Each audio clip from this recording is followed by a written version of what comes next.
Meu querido amigo, minha querida amiga, e estamos aqui para dar continuidade à segunda parte sobre o tema a verdade sobre o Espiritismo.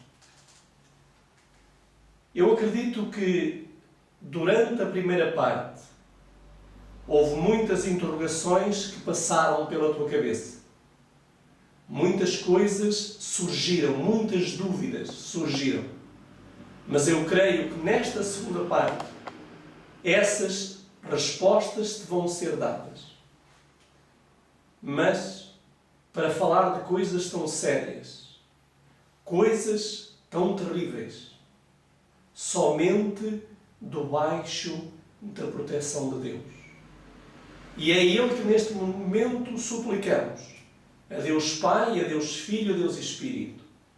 E convidamos-te a ti, que me estás a visualizar, para que aí onde te encontras, dobra os teus joelhos e vamos orar ao Senhor, para que Ele nos venha abençoar, para que Ele nos venha a dirigir e para que Ele venha santificar este local a partir de onde esta mensagem está a ser preparada e também o local onde ela está a ser visualizada, quer através dos vídeos, quer através da internet. Ajoelha, pois, comigo.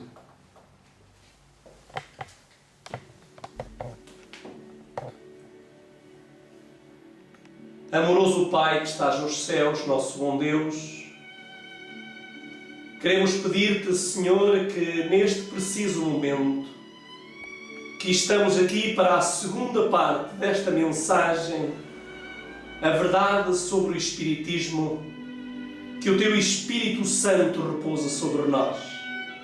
Que a Tua Palavra possa ser a nossa luz e que desde os mais altos dos céus a luz do Senhor Jesus Cristo venha iluminar cada uma das nossas vidas. Nós que vamos proclamá-la e também este irmão, esta irmã, este amigo, esta amiga, este jovem, esta criança que a está a visualizar neste momento. Cobre-nos com a Tua graça, Senhor amado. E, por favor, não permitas que as forças do mal impeçam esta alma de entender os apelos que lhes são dirigidos por meio da Tua Santa Palavra. Que elas abram o coração a Ti, Senhor, que não endureçam, para que Tu saias vitorioso nesta batalha contra as forças do mal. Fica também connosco, santifica este lugar, visita-nos neste preciso momento e mantém-te aqui com os Teus anjos, em nome de Jesus.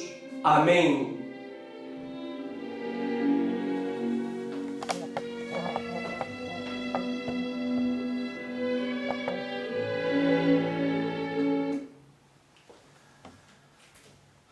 Meu amigo, gostaria que pudéssemos, como se costuma dizer, dar continuidade, continuar a desenrolar o rolo do engano que nos envolve neste planeta.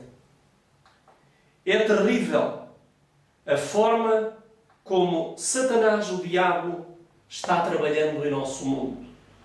Alguém disse, e é verdade, que ele não dorme. E aquilo que nós vamos continuar a ver é que o Espiritismo moderno mudou-lhe as roupagens, mas é semelhante ao Espiritismo do passado.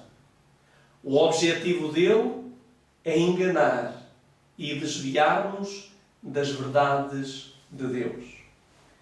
Estejamos então lembrados que quando os nossos primeiros pais tinha-lhe sido dada uma ordem para que eles não comessem daquela árvore da ciência do bem e do mal, Deus lhe havia advertido que se eles comessem, iriam morrer. O próprio Deus enviou-lhe anjos para os advertirem que andava naquele jardim um adversário e que o local que ele tinha onde os podia enganar era junto daquela árvore. Daí que eles deveriam fazer tudo o possível e impossível para se aproximarem daquela árvore. Ou seja, aliás, para não se aproximarem. Além disso, quantas vezes nos acontece connosco? Há coisas que nós sabemos que não devemos fazer, mas fazemos. Há coisas que nós sabemos que não devemos dizer, mas dizemos. Há coisas que nós sabemos que não devemos ouvir, mas ouvimos. Há coisas que nós sabemos que não deveríamos pensar, mas pensamos. Esta é a condição de nós, miseráveis seres humanos. Mas vamos então voltar de novo ao Jardim do Éden. Ali onde Satanás, a antiga serpente, o dragão, disse estas palavras a Eva: certamente não morrereis. Porque Deus sabe. Estou a ler o capítulo 3, verso 4 e verso 5. Então a serpente disse à mulher: certamente não morrereis, porque Deus sabe que no dia em que dela comerdes, se abrirão os vossos olhos e sereis como Deus, sabendo o bem e o mal. Ou seja, o inimigo, agora que está em comunicação direta, disfarçada com Eva, ele promete que se ela comer daquele fruto que Deus havia ordenado que não comesse, haveriam duas condições que ela iria atingir e que, segundo Satanás, eles até aí ainda não haviam alcançado. Ela diz que não morreriam. Ou seja, Satanás vai contrariar aquilo que Deus havia dito. E, em segundo lugar, vai-lhe dizer que se abririam os seus olhos, se abrirão os vossos olhos e sabereis o bem e o mal. A estratégia hoje é a mesma coisa. Hoje alguém, quando procura estas fontes envenenadas, ela procura para conhecer algo diferente, algo sobrenatural. Querem fazer experiências e muitas vezes, quando eles se apercebem no engano em que mergulharam, já é tarde demais, muitas vezes, para voltar atrás. Sereis como Deus. Esta é o engano que verdadeiramente o diabo quer fazer crer às pessoas que se envolvem com este tipo de coisas. Agora, voltemos de novo, porque houve algumas coisas que nós não nos debruçámos muito. Falámos delas na primeira parte de uma forma suave e ligeira. Foi o momento quando Saul foi atrás daquela feiticeira para que lhe fizesse subir Samuel. Vamos, na verdade, ver. Já vimos que aquele ser que ali apareceu não poderia ser de maneira nenhuma Samuel. Mas a verdade é que, quando a feiticeira descreve esse personagem, ela lhe diz estas palavras: vem subindo um homem, ancião, e está envolto numa capa. Entendendo Saul que era Samuel, inclinou-se com o rosto em terra e prostrou-se Samuel e se prostrou. Samuel então disse a Saul, o pseudo Samuel: por que me inquietastes, fazendo-me subir? Eu queria que pensasse agora nesta frase do pseudo Samuel, do demónio encarnado que se está a fazer passar por Samuel. Esta frase em que ele diz o seguinte: porque me inquietastes. E a pergunta que eu gostaria de fazer-lhe: você acha que as pessoas que estão na presença de Deus, que vivem inquietadas ou que se inquietam com alguma coisa que lhe possa aparecer? Não. As pessoas que vivem na presença de Deus vivem em pureza e em santidade e nada as faz inquietar. Ele disse, fazendo-me subir. E é interessante que hoje o inimigo tenta fazer subir muitos demónios que encarnam seres humanos para tentar enganar aqueles que verdadeiramente os amam. Ou seja, quantas pessoas, quantas mães perderam os seus filhos e hoje elas gritam, elas vivem insaciadas, não têm paz, não têm alegria, porque a morte cruel, tirou-lhe o seu querido. Eu não posso esquecer de uma senhora que mora aqui bem perto da zona onde eu moro. Eu há dias falava com ela, o filho dela morreu. E o filho dela já está há 5 anos na sepultura. Ela já foi a advogados, já foi a vários lugares, porque ela disse que quer tirar o filho da sepultura, quer abrir o caixão e quer abraçar o seu filho de novo. Como é terrível. Agora, quando estas pessoas vivem com esta ansiedade, com esta preocupação, o que é que você acha? Satanás aproveita-se da fraqueza humana. E nesse preciso momento, ele envia a esses centros espíritas, necromantes, feiticeiros, para psicólogos. Ele envia seus mensageiros e ali a pessoa que está em verdadeira angústia, insaciada, porque perdeu alguém que ele amava, ouve vozes e vê algo semelhante àquele que havia perdido. Eu sei, meu amigo, minha amiga, que não é fácil perder alguém. E também sei que não é fácil saber que ele vai para um lugar onde você é privado de poder comunicar-se, de o beijar, de o abraçar e de falar com ele. Eu sei que, possivelmente, você que me está a visualizar perdeu alguém muito querido. Alguém que você depositava todo o amor para com esse ser. E agora ele não mais existe. E se houver alguém que lhe diga que é possível esse seu ente querido aparecer, você está disposto a fazer quilómetros, a atravessar mares, a atravessar oceanos, a atravessar rios, fazer viagens para se encontrar com ele. Mas quero lhe dizer, como nós vamos ver de uma forma bem clara pela palavra de Deus nesta tarde, que aquilo que essas pessoas veem, por mais que custam ouvir, é um demónio, é um anjo do diabo encarnado. É um anjo que assumiu a forma daquele ente querido que você verdadeiramente amava. Eu gostaria que você estivesse atento àquilo que nós vamos ver neste diálogo entre aquele espírito que subiu da terra com Saúl e com a feiticeira como mediadora. Diz ele: porque me aquietastes, fazendo-me subir, diz o tal espírito.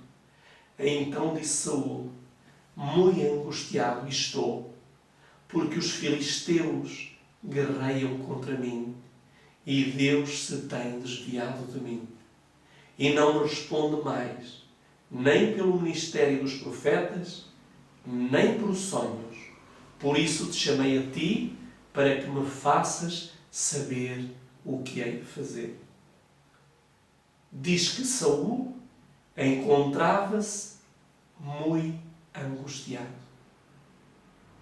E ele diz que, porque Deus já não me responde, eu decidi vir procurar-te. Agora, há algo que eu gostaria de lhe fazer uma pergunta. Será que é Deus que nos abandona? Ou será que somos nós que abandonamos a Deus? Será que é Deus que nos deixa? Ou será que somos nós que deixamos Deus? Repare que a acusação que ele faz contra Deus é: Deus se tem desviado de mim. Mas Deus não se desvia nem de Saul, não se desviou nem de Saul, nem de mim que estou aqui, nem de si que me está a ouvir. Deus está sempre disposto a vir em nosso socorro. Mas somos nós que nos desviamos dele e deixamos de criar condições para ele agir. Sabe, meu irmão, minha querida irmã, você, se quer ter Deus a dirigir a sua vida, tem que viver em harmonia com a sua vontade. Você não pode querer que Deus se sujeite a estar consigo quando você quer fazer a vontade do diabo. A partir do momento em que você decide deixar de fazer aquilo que a palavra de Deus manda, aquilo que o Espírito de profecia manda, Deus, forçosamente, deixa de ter condições para estar consigo. Mas não é Ele que se afasta. Foi você que se afastou quando se afastou dos seus ensinamentos e, sobretudo, dos seus caminhos. Reparem que também o Espírito que subiu da terra lhe disse, e vamos ver, que há algumas razões muito fortes para ver que aquele personagem que sobe, que a feiticeira descreveu como sendo um ancião, que estava envolto numa capa, e que Saul, conhecendo Samuel, o identifica com Samuel, não podia de maneira nenhuma ser Samuel. Leia comigo o que nos diz no livro de Eclesiastes. No capítulo 9 de Eclesiastes, 9,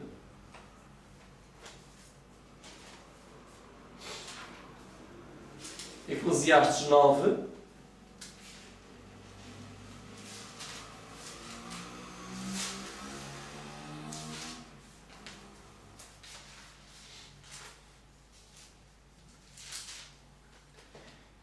e vamos ler a partir do verso 5. Podemos ler o 4 e 5. Ora, para aquele que está entre os vivos, há esperança, porque melhor é o cão vivo do que o leão morto. E agora vejam o que diz o seguinte: porque os vivos sabem que hão de morrer, mas os mortos não sabem coisa nenhuma, nem tampouco terão eles recompensa, mas a sua memória ficou entregue ao esquecimento. Verso 6. Também o seu amor, o seu ódio, a sua inveja já pereceram e já não têm parte alguma para sempre em coisa alguma do que se faz debaixo do sol. O que é que nos diz a palavra do Senhor? Não importa se os médios, os videntes, lhe dizem coisas que contrariam a palavra de Deus. A palavra de Deus diz que deve ser ela aquela que vai testar a fé, a crença, as doutrinas que lhe são ensinadas e que você acredita. Diz, porque os vivos sabem que hão de morrer, mas os mortos, que é o caso de Samuel, não sabem coisa nenhuma. Então, se Samuel não sabia coisa nenhuma, como é que ele poderia transmitir a Saul aquilo que lhe transmitiu? E voltemos de novo para 1 de Samuel e vamos então ver o que é que ele lhe transmitiu. A mensagem que ele transmitiu. Diz o seguinte: então disse Samuel: por que, pois, me perguntas a mim, visto que o Senhor tem desamparado e se tem feito inimigo? Porque o Senhor tem feito para contigo, como pela minha boca disse: O Senhor tem rasgado o reino da tua mão e o tem dado ao teu próximo. Como tu não destes ouvidos à voz do Senhor e não executastes o fervor da ira contra Amaleque, por isso o Senhor te fez hoje isto. E o Senhor entregará também Israel contigo na mão dos filisteus. E amanhã, tu e os teus filhos estareis comigo. E o arraial de Israel o Senhor entregará na tua mão. E diz, imediatamente Saul caiu estendido por terra grandemente, temeu por causa daquelas palavras de Samuel, e não houve força nele, porque não tinha comido pão todo aquele dia e toda aquela noite. Ou seja, o que é que aquele pseudo-Samuel lhe diz? O teu reino vais perdê-lo. Ele era rei de Israel. O teu reino vais perdê-lo. E amanhã, tu e os teus filhos vais estar na mesma condição que eu. Vais morrer. Agora, há muitas pessoas, pelo facto de irem a esses lugares e de lhe dizerem algumas coisas verdade, acreditam nisso. Eu lembro-me que um dia você que é português, que me está, lembra-se, aquele homem, aquele bruxo, que era o Zandinga. Eu lembro-me uma vez, à meia-noite, ele estar a fazer previsões para aquele ano. E ele disse que haveria 3 coisas que iriam acontecer terríveis no mundo. E 2 iriam acontecer terríveis em Portugal. A primeira diz que iriam morrer 2 grandes políticos nesse ano. E, na verdade, morreu Sá Carneiro e morreu Amaro da Costa, naquele avião em Camarate. A segunda coisa que ele disse é que iriam também haver umas grandes cheias em Lisboa. E nesse ano, elas também existiram. Mas houve uma coisa que ele disse que ainda não se cumpriu e que era para aquele ano. Ele disse que o rei João de Carlos de Espanha iria morrer e ele até hoje ainda está vivo. Satanás pode dizer muitas coisas verdadeiras. Satanás pode dizer coisas porque ele vai programar as pessoas que estão envolvidas com ele a fazerem aquilo que ele próprio quer. Mas há coisas que verdadeiramente ele disse e as coisas não aconteceram como ele disse. Ele disse a Saul que os seus filhos, ele e os seus filhos, iriam morrer. Mas ele morreu, mas os seus filhos não morreram naquele mesmo dia. Porque ele próprio se lançou sobre a lança e se matou. Mas, meu amigo, há várias razões. Hoje o Espiritismo tem centenas de milhares de pessoas. Países como o Brasil, os Estados Unidos, mesmo a Europa. Hoje adora-se Satanás como jamais foi adorado Deus. Hoje existem mesmo rituais terríveis. Agora, a Sra. White falou-nos, como já falámos na primeira parte, que o Espiritismo moderno desenvolveu-se a partir daquelas célebres pancadas misteriosas das Irmãs Foxes. E até a partir daí ele tem crescido e tem vestido várias roupagens. A roupagem da nova era, a roupagem dos Illuminatis, a roupagem da maçonaria, a roupagem dos Bilderberg, a roupagem da adoração satânica, eu sei lá, ele tem vestido tantas roupagens que hoje nós apercebemos-nos que o inimigo está aí em grande força. Ele e os seus mensageiros não perdem tempo. Por isso, o que é que nós poderemos fazer? O apóstolo Jesus, o Senhor Jesus, disse claramente que esses mensageiros fariam tão grandes sinais e prodígios que, se possível for, enganariam até os próprios escolhidos. Ele vai aparecer, porque Ele não quer poupar ninguém. E agora vejam que Ele é um ser tão tirano, tão cruel, que não poupa a ninguém.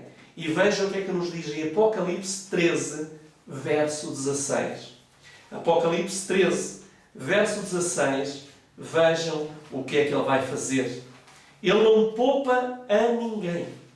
Ele não tem misericórdia nem compaixão de ninguém. E no capítulo 13, verso 16, diz o seguinte: e faz que a todos, pequenos e grandes, ricos e pobres, livres e servos, lhe seja posto um sinal na sua mão direita ou nas suas testas. Ou seja, Ele vai exigir, através do engano. Se Ele não conseguir, por meio do engano, vai usar a força para conseguir colocar nessas pessoas a sua marca. Porque Ele não está interessado, como nós já falámos, que você tenha a marca de Deus, o sinal de Deus. Então, daí que nós temos que estar atentos, porque diz-nos que eles vão fazer coisas terríveis, das coisas mais abomináveis.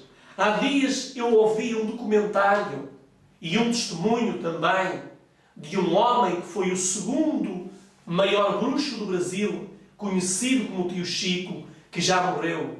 Ele contou coisas tremendas quando ele vivia no satanismo, quando ele vivia no ocultismo. Ele, inclusive, diz que um dia ele estava com o seu filho pequenino na sala e que Satanás lhe diz: se tu não matas hoje o teu filho vai crescer e vai te matar a ti. Por isso tu tens que matar o teu filho. Diz que ele, conta ele mesmo, que tinha que responder por mais de 50 crimes no Brasil, mas que o mataram porque ele veio desvendar tudo aquilo que se passou. Então diz que ele vira a pistola, o revólver para o seu filho e dá um tiro no seu filho. E no fim de dar um tiro no seu filho, diz que pega num punhal e diz que o abriu de cima a baixo. E o seu filho esteve 4 meses no hospital e, por milagre de Deus, ele escapou e ainda está vivo para testemunhar essa cena. Como é possível que o inimigo nos leve a fazer obras tão macabras? Leia comigo o que é que fez um rei que era Manassés. Encontramos isso em 2 de Crónicas, no capítulo 33, verso 6. Vamos ver o que é que ele fez. 2 de Crónicas, capítulo 33, verso 6. Diz: fez ele também passar seus filhos pelo fogo, no vale do filho de Inom, e usou de adivinhações e de agouros e de feitiçarias, consultou adivinhos e encantadoras, e fez muitíssimo mal aos olhos do Senhor para lhe provocar ira. Manassés, um homem que estava a governar o povo de Deus, fez as maiores atrocidades. Inclusive, agarrou nos seus próprios filhos, e ofereceu-os a um Deus que naquela altura havia, que era chamado o Deus Moloque. Era um Deus que tinha uma boca muito grande, e dentro daquela boca muito grande havia um fogo que ardia, chamas que era como um forno a arder. E as pessoas agarravam nos seus filhos, nos seus bebés, e sacrificavam-nos ao Deus Moloque. Meu amigo, a minha pergunta é: será que você era capaz de fazer isto? Será que você era capaz de pegar no seu filho que ama e sacrificá-lo ao diabo? Não responda. Pense, reflite apenas. Vamos continuar, porque, como se costuma dizer, ainda há muito caminho que vamos percorrer hoje. E agora, Eu gostaria de ler algo que me assusta bastante. No livro Vida e Ensinos, da serva do Senhor, ela diz o seguinte: breve virá esse tempo e teremos de segurar firmemente os fortes braços de Jeová, pois todos esses grandes sinais e poderosas maravilhas do diabo se destinam a enganar o povo de Deus e a derrotá-lo. Nossa mente precisa fixar-se em Deus e não devemos temer o temor dos ímpios, isto é, temer o que temem e reverenciar o que eles reverenciam. Antes, devemos ser esforçados e corajosos em prol da verdade. Se nossos olhos se abrissem, veríamos em nosso redor os anjos maus procurando inventar alguma nova maneira de molestar-nos e destruir-nos. E também veríamos anjos de Deus guardando-nos do poder daqueles, pois os olhos vigilantes de Deus estão sempre sobre Israel para o seu bem. E Ele protegerá e salvará seu povo, se este nele puser a sua confiança. Quando o inimigo vier como uma inundação, o Espírito do Senhor levantará uma bandeira contra ele.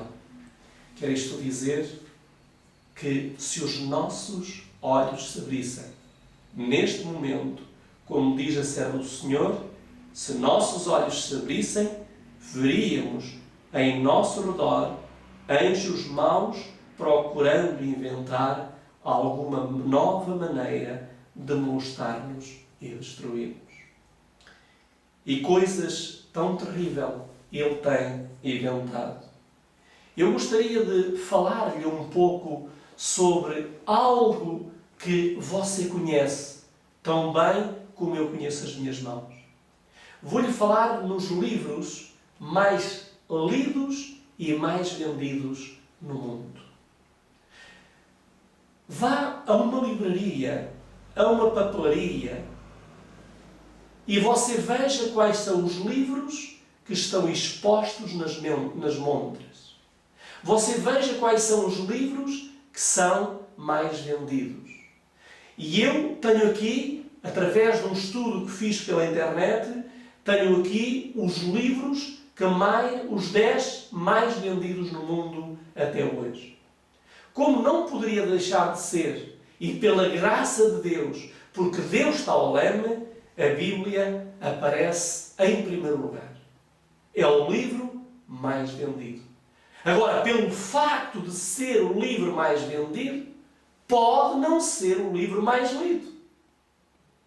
E é-nos dito por esta estatística que cerca de 2 bilhões e meio de Bíblias foram vendidas até hoje. Mais de 2 bilhões e meio. Mas quando nós comparamos o mundo de hoje, que tem cerca de 7 bilhões e meio, então ainda há um déficit de 5 bilhões que ainda não tem a Sagrada Escritura, não tem a Santa Bíblia. O segundo livro mais vendido está relacionado também com o Espiritismo, que é Citações do Comandante Mao. Mais de 900 milhões de livros vendidos. Claro que eu não lhe vou falar de todos esses livros. O Alcorão tem cerca de 800 milhões de cópias vendidas. O Alcorão aparece em terceiro lugar. Mas pasme, porque, por exemplo, o livro de Harry Potter, um livro que foi dirigido para transtornar, para bloquear a vida espiritual dos nossos filhos, das nossas crianças, está com mais de 490 milhões vendidos. Pense. 490 milhões vendidos em todo o mundo. Segundo nos é dito pela esta mesma estatística. Depois aparece-nos um outro livro que você já viu, possivelmente, já foi ao cinema até ver o filme, que é O Senhor dos Anéis. E diz-nos que O Senhor dos Anéis já está com mais de 150 milhões de cópias vendidas. O livro de Mormon, 120 milhões também de cópias vendidas. Por isso, meu amigo, a minha pergunta neste momento é: de todos estes livros que eu acabei de mencionar, quais são aqueles que verdadeiramente estão a ser mais lidos no nosso mundo? Que bom seria se a Santa Bíblia, o livro de Deus, o livro dos livros, fosse o escolhido por cada um de nós que nos está a ver e nos está a ouvir. Mas infelizmente hoje é mais fácil ler um daqueles livros do que a Santa Bíblia. Por isso temos o engano a desenvolver-se e a crescer assustadoramente. Agora, eu gostaria de pegar em dois pequenos enxertos. Por exemplo, você sabe quem escreveu o livro Harry Potter? Sabe quem foi? Foi Joanna Rowling, conhecida como Rowling. Diz que ela nasceu em 31 de julho de 1965. É uma escritora britânica de ficção, autora de 7 livros da famosa e premiada série Harry Potter e dos 3 outros pequenos livros relacionados de Harry Potter. Desde criança, Joana gostava de ler contos como O Vento no Salgueiro e O Cavalinho Branco. Ou seja, desde pequenina, a sua mente desenvolveu-se com literatura que toda ela era espírita, era veneno puro. E diz ela que famosa, desenvolveu-se, houve um momento que ela na vida ficou terrivelmente pobre, viveu na miséria, e então diz que ela, a certa e determinada altura, ela começa a escrever este livro. E quando ela começa a escrever estes livros, esta série de Harry Potter, ela neste momento, é a terceira mulher mais rica da Terra, segundo estatísticas que foram feitas. Diz que seus livros traduzidos para 64 línguas venderam mais de 325 milhões uma cópia pelo mundo todo, 576 milhões de libras, mais ou menos $1 bilhão, segundo a estimativa de Forbes em fevereiro em 2004, tornando-a a primeira pessoa a tornar-se bilionária e escrevendo livros. Já em 2006, ela foi nomeada pela mesma revista como a segunda personalidade feminina mais rica do mundo, atrás apenas da apresentadora da televisão americana Oprah Winfrey e também do milionário de mais de 891 milionários. Portanto, agora, quem foi esta mulher? O que é que ela crê, esta mulher? Eu li uma entrevista que ela fez para a televisão CNN, onde ela dizia que ela tinha um anjo, que é um anjo anão, que é aquele que lhe dita os livros.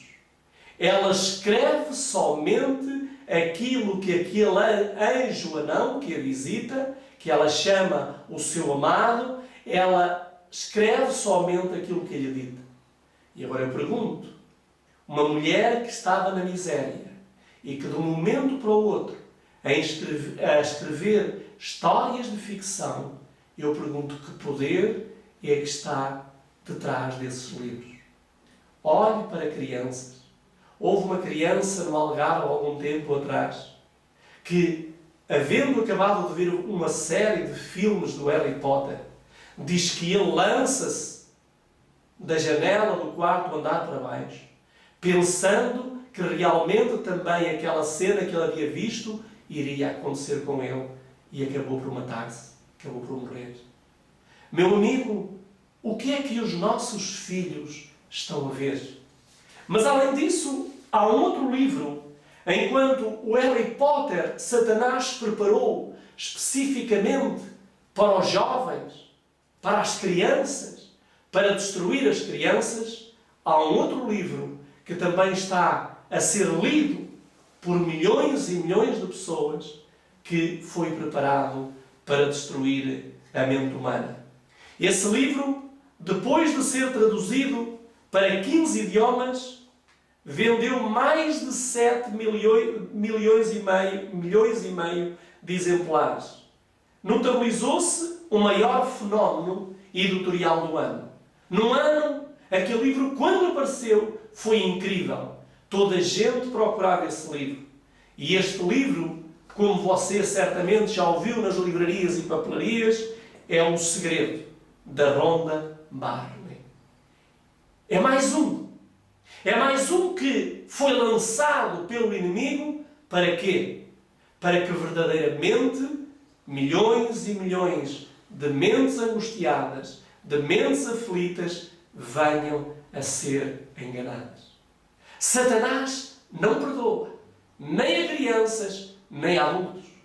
Enquanto o Santo Livro, a Bíblia de Deus, está ficando relegado para segundo plano, está ficando em casa quando ninguém lê, esses livros são lidos quase da noite para o dia. Mas eu gostaria de saber como é que nasceu esta obra do livro de Segredo, O Segredo da Rhonda Byrne. Escute bem aquilo que eu lhe vou dizer. Tudo começou em setembro de 2004, quando a vida da renomada produtora da TV, a australiana Rhonda Byrne, beirava o caos. Afundada em dívidas e depressiva, seus negócios iam de mal a pior. O pai estava com leucemia. A mãe ameaçava suicidar-se e o mundo parecia desabar sobre ela. Certo dia, ao compartilhar com a sua filha Allen, na época com 24 anos, sobre os problemas pelos quais a família estava passando, ouviu a seguinte resposta: Mãe, vai dar tudo certo. Logo, sua filha Allen desaparece e retorna com as fotocópias de um antigo livro chamado A Ciência de Ficar Rico. A Ciência de Ficar Rico. Desculpe que eu perdi-me aqui. Exatamente. Do autor Wallace Wattles. E incentiva a ler a referida obra à sua mãe. E diz a Rhonda Byrne, e ela afirma: li em menos de 2 horas. Uma mulher que estava num caos. Repare que Satanás aproveita-se das pessoas quando estão física, mentalmente e espiritualmente debilitadas. Satanás faz crer que o caos é causado por Deus. Mas é Ele que causa o caos. Porque sabe, quando Ele causa o caos na sua vida, Ele sabe que nessa situação você está mais susceptível ao engano que Ele lhe quer transmitir. Como aconteceu com a escritora do Harry Potter. Como aconteceu com a Rhonda Byrne. E diz que, e agora notem o que diz aqui a seguir. Diz que, a partir dali, ela começou a escrever aquele livro. E diz que ela começou com frases célebres de grandes escritores, como Buda, Nietzsche, Einstein. E diz que então a Rhonda começou agora a desenvolver o grande gosto pela escrita. E a partir dali, ela começou a escrever um livro baseado na lei da atração. Lei, e a mentalidade que é transmitida nesse livro é: tudo o que você quer, tem. Tudo o que você deseja, encontra. Se você quiser uma mansão no Haiti, em Nova Iorque, se você quiser o carro topo de gama, lendo aquele livro, você é mentalizada e é levada a fazer aquilo que o inimigo quer. Porque através desta leitura, assim como o livro do Harry Potter, estamos programados para fazer aquilo que Satanás, o diabo, quer. Mas, meu amigo, tudo isto é simplesmente uma pequena